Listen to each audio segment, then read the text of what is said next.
On Friday, the Deputy Chair of the local Conservative Association was jailed for 9 weeks for menacing communications, including threats against me. I'm already organising her to be hurt. Amazing what crackheads will do for £100. I'm going to get her beat up. The chair of the local association has today written to me expressing regrets and apologies for what he describes as the grave and unacceptable actions of their member, who has since been expelled. And I welcome that letter and that support. But it is a concern to me that there has been thus far no similar condemnation or sense of regret expressed by the National Party. And a letter to me from the National Chair in response to this issue, the strongest it said was, intimidating behaviour has no place in our politics. I'm disappointed too that the neighbouring MP chose to give a very positive character reference for this individual without contacting me first, and I have raised that with her directly. I know she was unable to be in the chamber today.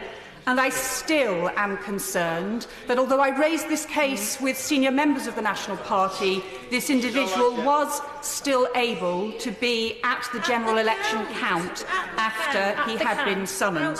Can I ask the Home Secretary, therefore, to condemn these threats in the strongest terms, to look into her party's response, and also to show leadership on this by urging all political parties to come together and draw up a new joint code of conduct against intimidation, because violent threats must have no place in politics from all parties.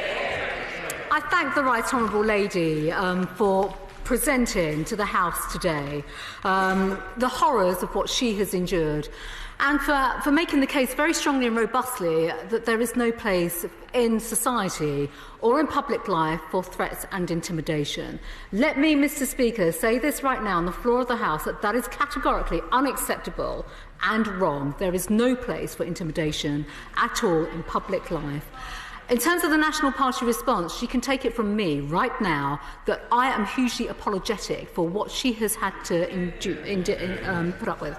That is simply unacceptable, and that is also something that we should all be mindful of and look into. As representatives of major political parties, none of this should be tolerated. I know that the Right Honourable Lady made a reference to my honourable colleague in the neighbouring constituency, and my understanding is that her comments were in support very much of giving the individual, getting the individual some help and support that that individual needed in terms of access to mental health. However, Mr. Speaker, I see that the lady on the opposite benches is chuckling away. This is a very serious matter, and actually this is not a laughing matter. And I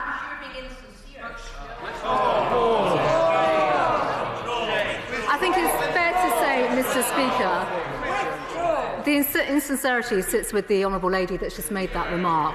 The fact of the matter is, it is right that we come together. Yes, we will see. And I think it's a fact that obviously it's this government that is trying to deal with these types of issues. You've already heard me speak about dealing with online harms, dealing with trolling, calling this unacceptable.